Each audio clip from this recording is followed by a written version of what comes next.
we need to again do due diligence into understanding when you're surrounded by a legal civil system of the Roman Empire. That's where it came from, and the Romans romance meant to fictionalize. It was stories that were not of truth. They mixed stories of love and war. Surprisingly, your given name, of course, would be from God. That is love. God is love. He's of truth and fact, not in fiction. And then the occupation of the world of men away from God, of course, leads into war, which leads into arms and leads into the world of legal weaponry, but it also leads into people acting upon that and actually doing things that are not of peace.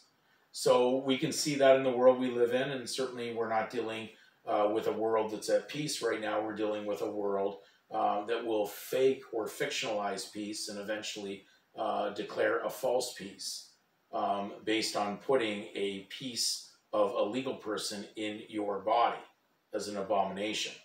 But when we go to the Latin maxims, there's some interesting categories under the Latin maxims that deal with certain things, such as servants and slaves.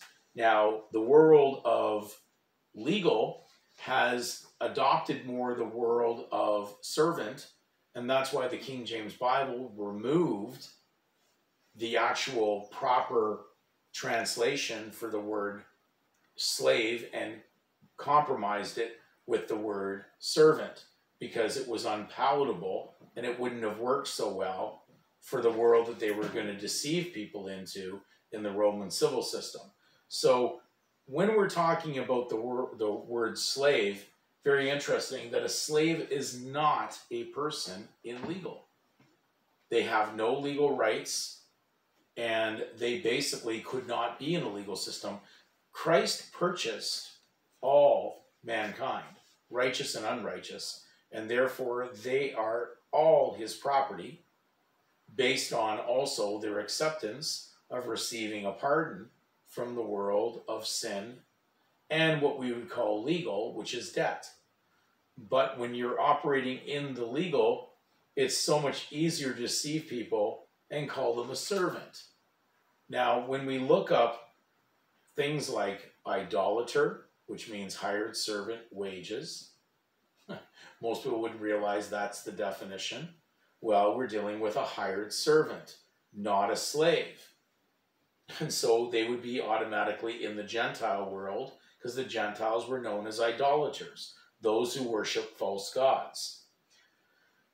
So when we look up servant, an interesting, under the Latin maxims, there's a couple things we can look at here.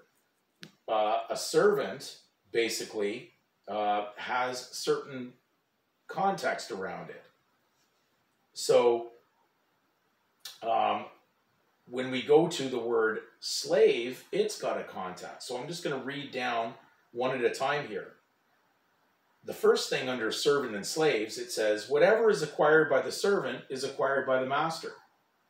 Now you'll notice that you will always have to have a licensed title when you are calling yourself Mr. or Mrs., because that's a master. But you are licensed to use that title.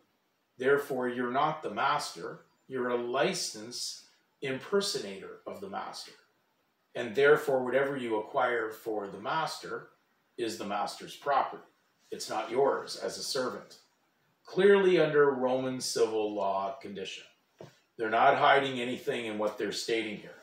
Then we go further. A slave is not a person, as we stated there. But what they're talking about in civil, we're talking about legal person. We're not talking about a spiritual entity. We're talking about something of someone who's impersonating in the legal with a legal mask. And that's how we generally use the word persona, someone who wears a mask, who's covering up who they really are. Then we have a slave, and everything a slave has belongs to his master. Well, that would make sense because everything that we've ever had coming from our Creator, we were his creation, so therefore we're his property. But it's much different in the legal world, because most people that have operated in the legal world are going to be quite upset when they find out that their legal master, Satan, through his legal minions, are going to basically force them to give back what is not theirs, because they've literally just impersonated the title. And therefore, they're expecting that the wealth they have belongs to them, when in fact it belongs to the legal title master who controls it all. And that's why this is a very satanic system, and they're about to call in the chips on this. Now, when we're talking about spirituality, we know we are the property of God, so everything in the creation is truly his property, but he has given man dominion over lower creation and dominion over the earth. But that is mankind. That has nothing to do with humankind, nor the concept of the legal, artistic, deceptive word human, which are defined as those who are deniers of the divinity of God and his son Jesus Christ. So the world we're surrounded in has some interesting civil concepts going on, but people are not even reading the civil maxims. So it is a concern when people are talking in legal websites, but they're not speaking with accuracy and truth. So why most of the sovereignty free man on the land movement has made its failures is because it's trying to operate in the legal with the legal title that belongs to the legal master, and then telling the legal master they're not going to pay him tax. They're going to actually rebel against it, and he can just pull the power on everything in the artificial world that surrounds that. He controls the legal mammon, the legal banking, and everything else. So hopefully this video has helped and gives you some clarity on the subject matter. Maybe a good book to maybe take a little peer into is the book Slave.